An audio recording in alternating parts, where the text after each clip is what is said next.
आज का हमारा टॉपिक है assignment problem.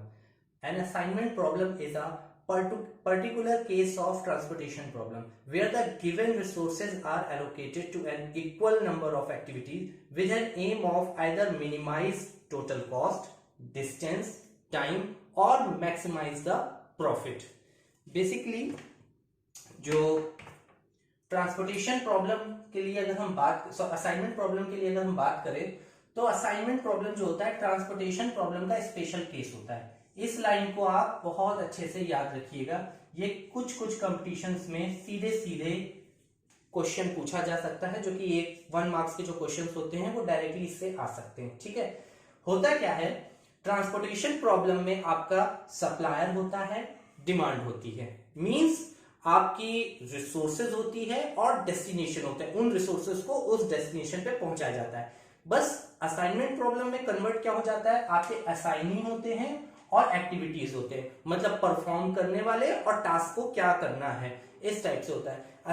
Assignment problem become to assign each resource to only one activity so that the given measure of effectiveness is optimise.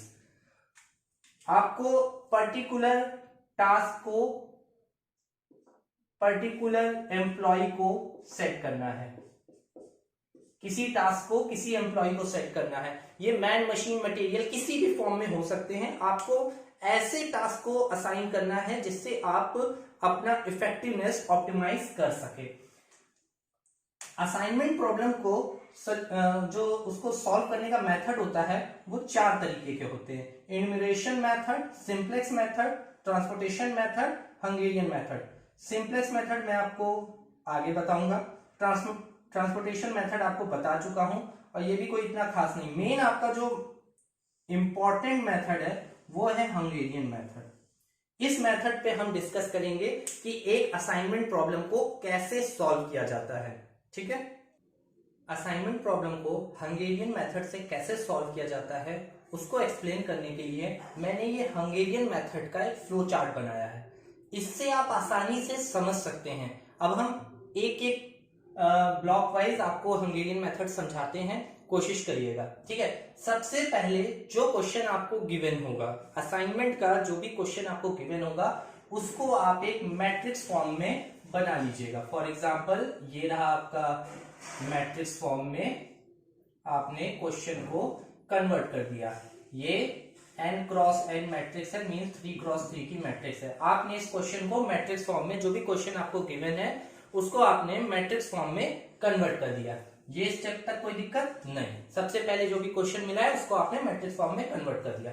उसके बाद check करेंगे क्या प्रॉब्लम मैक्सिमाइजेशन की प्रॉब्लम है। मींस देखो क्वेश्चन जो होगा असाइनमेंट का वो आपको 2 चीजों को मिला होगा, या तो आप उसको मैक्सिमाइज करिए या आप उसको मिनिमाइज करिए। ठीक है, मिनिमाइज मिला है तब तो कोई दिक्कत नहीं। मैक्सिमाइज प्रॉब्लम अगर मिली, मैक्सिमाइज किसको कर सकते हैं, प्रॉफिट का केस है, पैसों का केस है। अगर आप प्रॉफिट गेन करना चाहते हैं तो आपको क्या करना होगा, अपना प्रॉफिट मैक्सिमाइज करना होगा। तो अगर मैक्सिमाइज की प्रॉब्लम है देन आप उसको मिनिमाइजेशन में कन्वर्ट करेंगे। मिनिमाइजेशन में कैसे कन्वर्ट करेंगे, आप सबसे बड़ी वैल्यू को पुट कर लेंगे उस मैट्रिक्स में से, इस मैट्रिक्स में से सबसे बड़ी वैल्यू को फाइंड करेंगे और उसको रिमेनिंग सबसे पूरी मैट्रिक्स में से सबसे घटा देंगे। तो वो आपकी मिनिमाइजेशन का, जो मैक्सिमाइजेशन का केस था वो आपका मिनिमाइजेशन का केस कन्वर्ट हो जाएगा। ठीक, इसके बाद जैसे वो मिनिमाइजेशन का कन्वर्ट हो गया, मींस अब वो मिनिमाइजेशन यहां पर हम पहुंच गए। मैक्सिमाइजेशन का था, आपने उसको मिनिमाइजेशन में कन्वर्ट कर दिया। कैसे, उसमें से सबसे बड़ी वैल्यू सेलेक्ट करी, पूरी मैट्रिक्स में से सबसे बड़ी वैल्यू सेलेक्ट करी। मान लीजिए ये ऐसे लिखी हुई है 5 6 7 8 9, इसमें सबसे बड़ी वैल्यू आपने उठाई। अगर ये मैक्सिमाइजेशन का केस है तो आपने सबसे बड़ी वैल्यू सेलेक्ट करी, उसको सबसे घटा दिया, 9 - 1 9 - 2 9 - 3 ऐसे करके घटा दिया, तो वो मिनिमाइजेशन में कन्वर्ट हो जाएगी। ठीक है, आप इस जगह पे पहुंच गए। ठीक, अब इस पॉइंट पे पहुंचने के बाद अब आप आगे चेक करेंगे क्या है, क्या आपकी प्रॉब्लम बैलेंस्ड प्रॉब्लम है। आपको फिर चेक करना है आपका जो असाइनमेंट की प्रॉब्लम आपको मिली है वो आपकी बैलेंस है। Balance means n cross n, मतलब जितने नंबर ऑफ रोज हो उतने ही नंबर ऑफ कॉलम्स होने चाहिए। ठीक, आपने चेक किया, हाँ आपका प्रॉब्लम जो है वो बैलेंस है, ये देखिए 3x3 की बैलेंस है, यस। लेकिन अगर नहीं होती तो आपको नंबर ऑफ डमी रो या डमी कॉलम को ऐड करना होता। कैसे? मान लीजिए ये ऐसे एक और होती 3 2 1। अब ये कैसे हो गया? इसमें 3 रो है 4 कॉलम है, 3 रो है 4 कॉलम है। तो अब इसको हमको बैलेंस प्रॉब्लम में कैसे बनाते? इस मैट्रिक्स को हम बैलेंस प्रॉब्लम कैसे बनाते, मतलब n क्रॉस n में कैसे कन्वर्ट करते? तो हमको यहाँ पे या तो डमी रो या डमी कॉलम ऐड करना पड़ता। तो यहाँ देखिए रो कितनी है 3, कॉलम कितने हैं 4, तो आपको एक डमी रो ऐड करनी पड़ती, ये होता है डमी रो। उसमें सारी वैल्यूज आपने 0 पुट कर दी, तो अब आपकी ये प्रॉब्लम फिर से n क्रॉस n 4x4 में कन्वर्ट हो गई। तो आपने यहां से डमी रो या डमी कॉलम ऐड कर दिया, ठीक है। इसके बाद आपकी प्रॉब्लम एकदम बैलेंस हो गई। आगे चलते हैं, अब हमारा ऑपरेशन स्टार्ट होता है। ऑपरेशन क्या होता है? फाइंड अपॉर्चुनिटी कॉस्ट मैट्रिक्स, ठीक है। फाइंड अपॉर्चुनिटी कॉस्ट, ये कैसे फाइंड किया जाता है? इसके बाद आपका स्टेप होता है अपॉर्चुनिटी कॉस्ट को फाइंड करने का। उसके लिए आपको रो वाइज ऑपरेशन करने होंगे और कॉलम वाइज ऑपरेशन करने होंगे। रो वाइज ऑपरेशन करने में आपको क्या करना होगा? हर रो में जो सबसे मिनिमम है उसको बाकी सब से उसी के साथ और बाकी सबसे घटा दो। जैसे इस रो में सबसे मिनिमम क्या है? 1 है, 1 को सबसे घटा दो। मैं वापस इसको लिख रहा हूं, 1 को सब में से घटा दो, 0 1 2 2। इस रो में सबसे मिनिमम क्या है? 2, 2 को सबसे घटा दो, 2 3 4 0। इस रो में सबसे मिनिमम क्या है? 1, 1 को सब में से घटा दो, 6 7 8 0। इस रो में सबसे मिनिमम क्या है? 0। ये आपका क्या हुआ? Row wise operation. यहां पे आपने रो वाइज ऑपरेशन परफॉर्म करके 0 ले लिए। अब कॉलम वाइज ऑपरेशन, आपको हमेशा मैट्रिक्स में देखना होगा क्या कोई कॉलम ऐसा रह गया जिसमें 0 ना हो। चेक करिए, इस कॉलम में एक 0 है, इस कॉलम में भी एक 0, एटलीस्ट 1 0 होना चाहिए। इस कॉलम में भी एक 0 है, इस कॉलम में भी एक 0 है, इस कॉलम में 3 0। मतलब ऐसा कोई भी कॉलम नहीं है जिसमें 0 ना हो। तो ये आपका अपॉर्चुनिटी कॉस्ट आपको मिल गई है, जिसमें आपने रो वाइज ऑपरेशन परफॉर्म किया, कॉलम वाइज ऑपरेशन परफॉर्म किया। नेक्स्ट स्टेप आता है असाइनमेंट करने का। अब आपका यहां पे आ गया है कि आप असाइन करिए। तो हम असाइन करने का तरीका क्या होता है? असाइन करने का तरीका ये होता है कि आप पहले रो वाइज चेक करिए। रो वाइज चेक करेंगे तो उसमें जो भी 0 होगा, एक ही 0 है, सिंगल 0 जैसे ही फाउंड हुआ मतलब हमने इसको असाइन कर दिया। और जैसे ही आप असाइन करेंगे उसके कॉलम वाइज को कट कर दीजिएगा, क्योंकि हमने बताया था ना पर्टिकुलर एक को एक ही असाइन किया जा सकता है, एक रो में एक ही असाइन होगा। अब इस रो में एक असाइन हो गया, अब ना इस कॉलम में कोई असाइन हो सकता है, ना इस रो में कोई असाइन हो सकता है। ये इजी था, हमने असाइन कर दिया। फिर हमने सेकंड रो में चेक किया, यहां भी एक 0 है, कोई टफ टास्क नहीं है, इसको असाइन कर दिया, तो इसे साथ साथ ये कॉलम के सारे कट गए, ठीक। थर्ड में गए, कोई 0 नहीं है। फोर्थ में गए, 2 0 हैं, अब हम इसमें से किसको असाइन करें? और अगर मैं इसको असाइन करता हूं तो ये कट जाएगा। तो अब क्या है, असाइनमेंट तो हमने करा, अब चेक करिए जब नंबर ऑफ असाइनमेंट, मान लीजिए इसको असाइन करा, ये कट गया। कैसे इसको असाइन करेंगे? क्योंकि जब एक बार रो वाइज ऑपरेशन हो जाएगा ना, तो आप एक बार कॉलम वाइज भी चेक करेंगे। मींस इस कॉलम में गए, सारे 0 कटे हुए, असाइनमेंट है नहीं। इस रो में गए, इस कॉलम में गए, ये 0 आपको मिला, आपने इस कॉलम में इस 0 को असाइन कर दिया और आपके रो वाइज कट जाएंगे। तो यहां से ये कट गए। अब सारे असाइन हो चुके हैं, ठीक है, असाइनमेंट हो चुका है। आपको एक बार मैं फिर से समझा देता हूं असाइनमेंट कैसे किया जाता है। देखिए, ये रही आपकी मैट्रिक्स जो कि मैंने अभी अपॉर्चुनिटी कॉस्ट बना के ये मैट्रिक्स पाई थी, जिसकी वैल्यू थी इसको किया था तो 0 1 2 2 2 3 4 0 8 सॉरी 6 7 8 0 0 0 0 0, ठीक है। तो अब आप असाइनमेंट करेंगे। असाइनमेंट करने के लिए पहले आप सारा रो वाइज चेक करेंगे। पहली रो में गए, इस रो में चेक किया, 1 0 था, उसको असाइन कर दो आंख बंद करके। जैसे ही आपको 1 0 दिख रहा है आप असाइन कर दीजिए। जैसे ही आपने जिस जगह असाइन किया उसके कॉलम में सारे जीरो कट जाएंगे। इस रो को यहां पे हमने असाइन किया, इसके कॉलम में देखिए ये जीरो था, कट गया। सेकंड रो में गए, ये रहा, एक ही जीरो मिला, असाइन किया, उसके जो कॉलम में थे वो सारे कट गए, ये देखा, ये काट दिया। थर्ड रो में गए, कोई जीरो नहीं मिला, ठीक है, छोड़ दो। फोर्थ रो में गए, 2 जीरो मिल रहे हैं, फोर्थ रो में 2 जीरो मिल रहे हैं, किसको असाइन करें अब ये हमें नहीं पता। अब हम क्या करेंगे, हमने रो वाइज चेक कर लिया, अब हम एक बार कॉलम वाइज चेक करेंगे। पहले कॉलम में गए, असाइनमेंट हो चुका था। दूसरे कॉलम में गए, 1 जीरो मिला, इस कॉलम में 1 जीरो मिला, हमने असाइन कर दिया। जैसे ही कॉलम में असाइन किया तो रो में कट जाएगा, तो रो में हमारा ये कट गया, ठीक। अब आप चेक करिए, असाइनमेंट हो चुका है, क्या number of assignment is equal to number of row and column है, ये कंडीशन मिल रही है, चेक करते हैं। असाइनमेंट कितने, 1 2 3, नंबर ऑफ असाइनमेंट कितने हैं, 3, और number of row and column कितनी है, नंबर ऑफ रो कितनी है, 4 रो है। ये कंडीशन सेटिस्फाई नहीं हो रही है, मींस अगर हो जाती, चार असाइन हो जाते तो आपका सोल्यूशन आपको मिल जाता, यही आपका क्वेश्चन खत्म हो जाता। बट ये कंडीशन सेटिस्फाई नहीं हुई है, तब हम क्या करेंगे, अब हमको अपनी रिवाइज करनी होगी अपॉर्चुनिटी कॉस्ट मैट्रिक्स को। इस मैट्रिक्स को हमको रिवाइज करना होगा, फिर से थोड़ा सा इसमें अल्टरेशन करने होंगे। आप एक बार फिर से चेक कर लेते हैं, हम फिर से उसी मैट्रिक्स को लिख रहे हैं विदाउट असाइनमेंट। कैसे, 0 1 2 2 2 3 4 0 6 7 8 0 0 0 0 0, यही मैट्रिक्स थी जिसमें असाइनमेंट किया था। तो इसमें असाइनमेंट करने के बाद हमको ये कंडीशन सेटिस्फाई नहीं हुई थी, तो इसी वजह से हमारा ऑप्टिमल सोल्यूशन हमको नहीं मिला था। तो अब हम क्या करेंगे, अब हम इसमें रिवाइज करेंगे। कैसे, covering all zero by line, means आपको क्या करना है, आपको minimum number of lines, minimum number of straight lines के यूज से आपको सारे जीरो कवर कर देने हैं। हम मिनिमम नंबर, अब देखिए सबसे ज्यादा जीरो किस लाइन में कवर हो रहे हैं, अगर हम एक लाइन ऐसे खींच दें तो हमारे सारे जीरो कवर हो गए। देखिए सारे जीरो हमारे कवर हो गए, ठीक।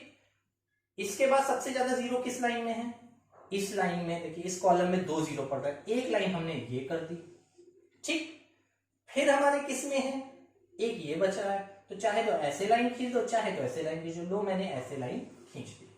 तो देखिए covering all zero by line, हमने नंबर ऑफ स्ट्रेट लाइन से, minimum number of straight line से सारे जीरो कवर कर दिए हैं, ठीक है। अब ऐसा नहीं आप सारी लाइनें सीधे सीधे खींच दो, वैसे तो सब कवर हो जाएंगे, नहीं, minimum number of straight line, हमने देखो minimum number of lines use किया।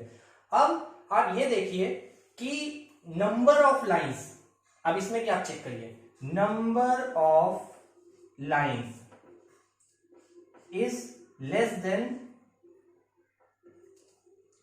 लेस देन आपके number of row and column, ये कंडीशन मिलेगी और मिलनी भी चाहिए। जब आपका असाइनमेंट नहीं हो रहा है तो यही कंडीशन आपको मिलेगी। अब जैसे ये मिली, सेकंड पॉइंट देखिए क्या, choose non covered smallest number. अब जो कवर्ड नहीं है, जो ये कवर्ड नहीं है, ठीक है, जो ये कवर्ड नहीं है, इनमें से सबसे छोटी वैल्यू कौन सी है।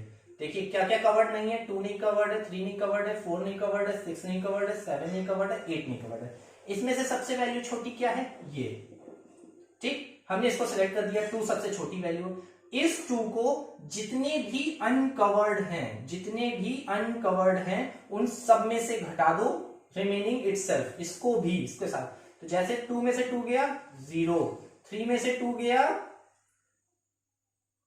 1, 4 में से 2 गया 2, 6 में से 2 गया 4, 7 में से 2 गया 5, 8 में से 2 गया 6।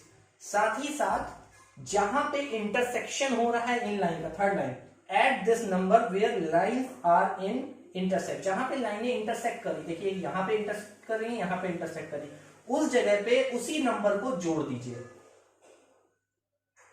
यहां 2 था, जुड़ गया 4 हो गया, यहां 0 था, जुड़ गया 2 हो गया। ये हमारी रिवाइज्ड मैट्रिक्स बन गई है। ठीक है, ये हमारी रिवाइज्ड मैट्रिक्स बन चुकी है। अब हमको इसमें क्या करना है, इसको फिर से एक साफ उसमें लिख देते हैं, यहां पे नोट करके। हमारी रिवाइज्ड मैट्रिक्स हमको मिली है, चेक करिएगा, जब हम ये वाला ऑपरेशन पूरा परफॉर्म कर लेंगे रिवाइज कॉस्ट मैट्रिक्स का, तो हमें मैट्रिक्स मिली 1 2 4 0 1 2 0 4 5 6 0 0 0 0 2। ठीक, इस तरह की मैट्रिक्स मिली। फिर से हम इसमें ऑपरेशंस परफॉर्म करेंगे।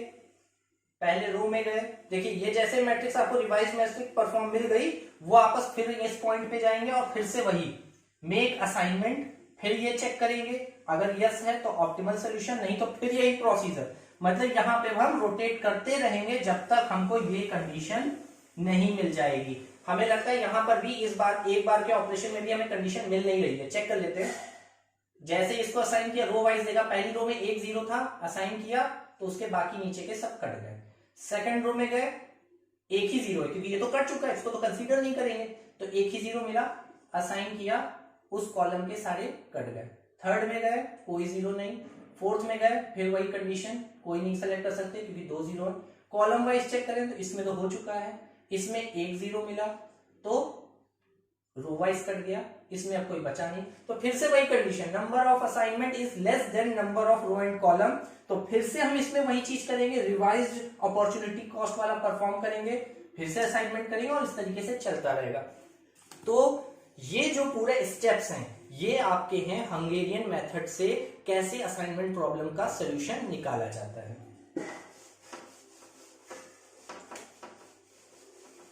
अब आप इसको समझ चुके हैं, इसके बाद हम इसी की हेल्प से एक क्वेश्चन सॉल्व कर लेते हैं जिससे आपको ये पूरा मेथड और अच्छे से समझ आ जाएगा।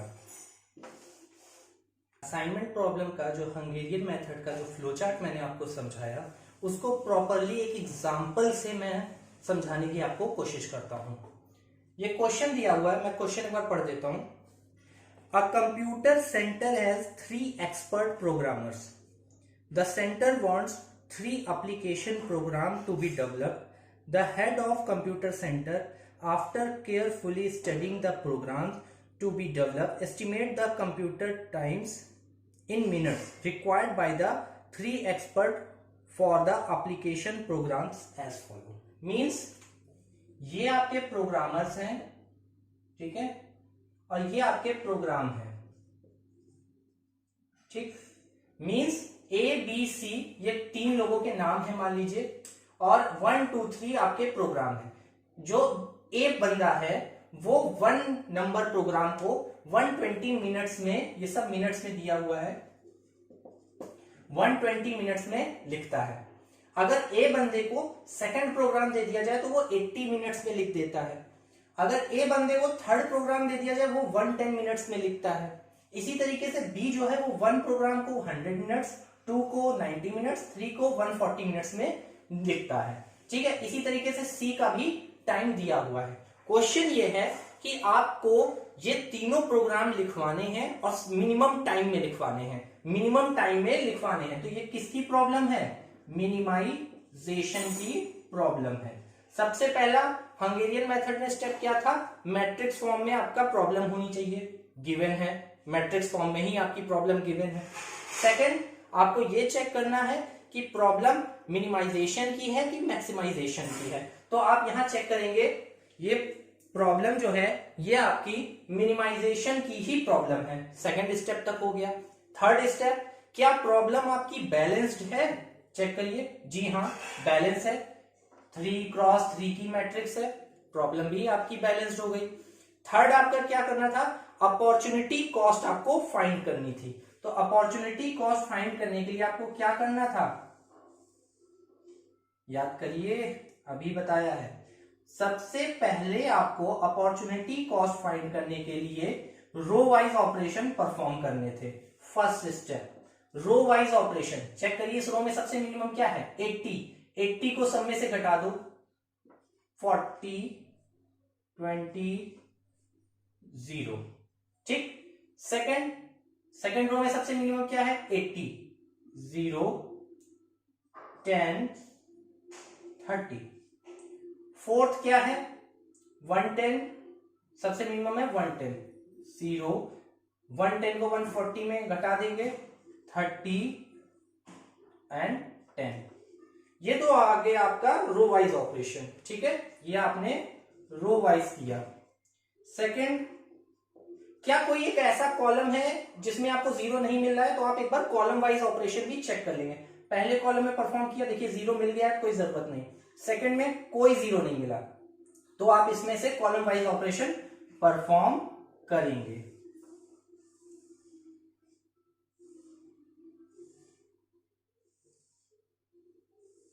कॉलम वाइज ऑपरेशन परफॉर्म किया तो पहली रो तो पहला कॉलम में तो जीरो मिल गया था, तो कोई दिक्कत ही नहीं हुई, एज इट इज उतार दिया। दूसरे कॉलम में देखिए 10 है जो सबसे मिनिमम है, उसको बाकी सबसे घटा दिया, 10 को सबसे सब्ट्रैक्ट कर दिया। यहां पे हमको एक जीरो मिल ही चुका है, तो हम इसको एज इट इज इस कॉलम को लिख देंगे, ठीक है। रो वाइज हो गया, कॉलम वाइज हो गया, दोनों ऑपरेशन हमने परफॉर्म कर लिए हैं। इसके बाद हमारा स्टेप क्या होता था कि अब हम असाइनमेंट करेंगे, असाइन करेंगे।